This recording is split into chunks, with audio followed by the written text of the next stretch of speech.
I started karate in my early 40s as a way to handle grief over my mom's cancer diagnosis. That first week at the dojo, I remember thinking to myself, I have no idea where this path is going, but I have to be on it. I had to become a martial artist. Last year was probably the hardest year of my life. My divorce got really messy. My ex-husband was going through some stuff and kicked the kids out. They've been with me full time ever since. We are working through it with help from an awesome therapist, and we will all heal from it. But it did get kind of ugly for a while. During all this, then my mom started getting sicker. Her cancer had been manageable, but she started to get worse and no one knew what was going on. She started needing one blood transfusion after another. And then last summer, she ended up in eMERGE with a stomach rupture. Turns out she had stage 4 stomach cancer, totally unrelated to the multiple myeloma. And no one knew. She'd been complaining of stomach pain for months and months, but they didn't suspect. There was possible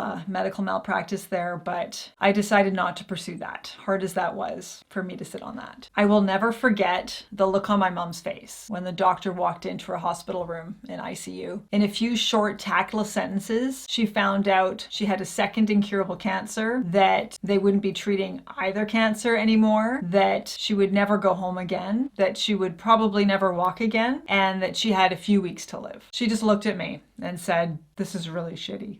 5 weeks later, she was gone. We just wanted to grieve, but there was more. This shady funeral home director had my mom transported to his facility without our authorization. He basically held her remains hostage for almost a week, demanding money. I have never been so angry in my life. That was the darkest week of my life. I've never felt rage like that.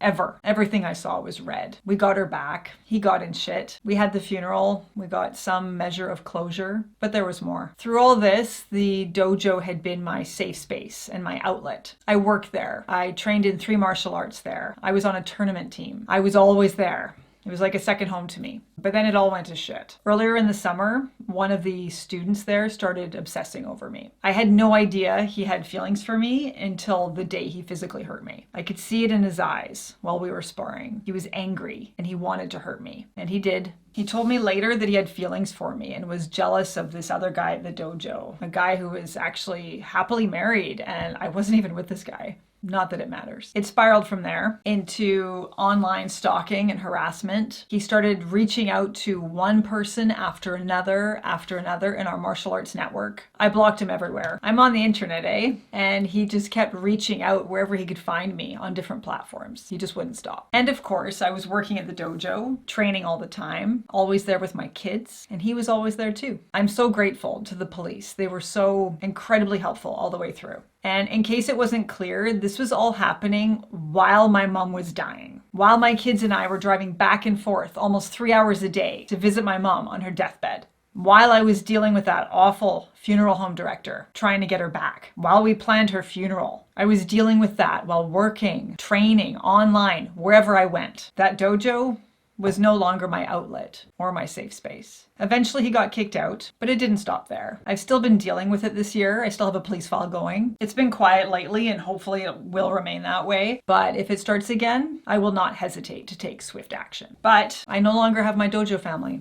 I left. The month after he got kicked out, things got weirder. And my sensei and I had a falling out. I still don't really understand it. I was a victim of harassment. But me speaking up about it and voicing my concerns somehow was a problem. I just wanted the dojo to be safe. I went in to quit the job in hopes of salvaging the training, the 3 martial arts, the tournament team, my relationship with someone who I had trusted and looked up to, who I had also considered a friend. It did not go well. I had to leave. No matter how much it broke my heart to leave, and it really did. My self-respect had to come first. That space, that dojo that seemed to be the thing that got me through it. I returned my keys, grabbed our weapons, and walked out, and that was it. I don't see myself as a victim, but I definitely was. But I refuse to act like one. I am in limbo right now, and I'm not quite sure where I'm going to go from here. I've pursued different options with the hopes of continuing on with the martial arts that I have practiced thus far, but my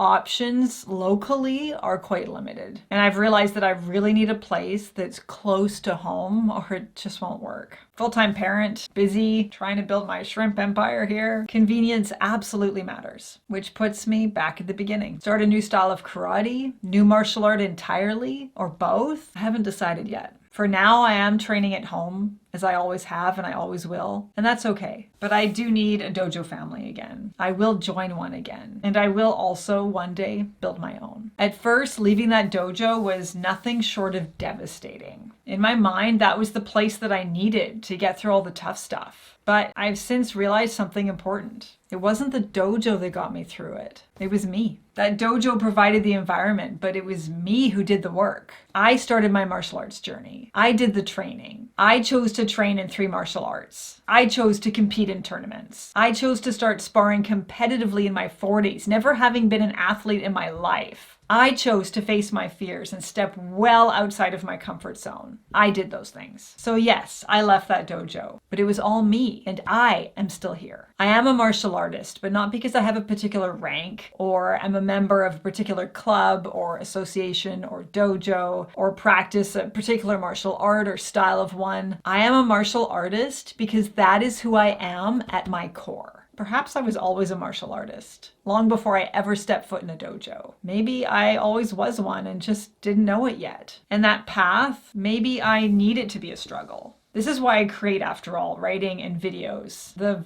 violence of creating something, the pain of that process. I love that. I need that. I need the violence of martial arts. I need that clash with other fighters. I need bruised shins and torn nails and dripping sweat and eyes that are almost bleeding from all that adrenaline. I need all of that. Shitty as this year has been, with loss and harassment and leaving behind a dojo family, perhaps part of me needs that struggle in some way. The pain of growing, the violence of being created all over again. I have a lot to think about. But that thought I had when I started this journey, it was true then, and it's still true now. I have no idea where this path is going. None. But even so, I know I have to be on it.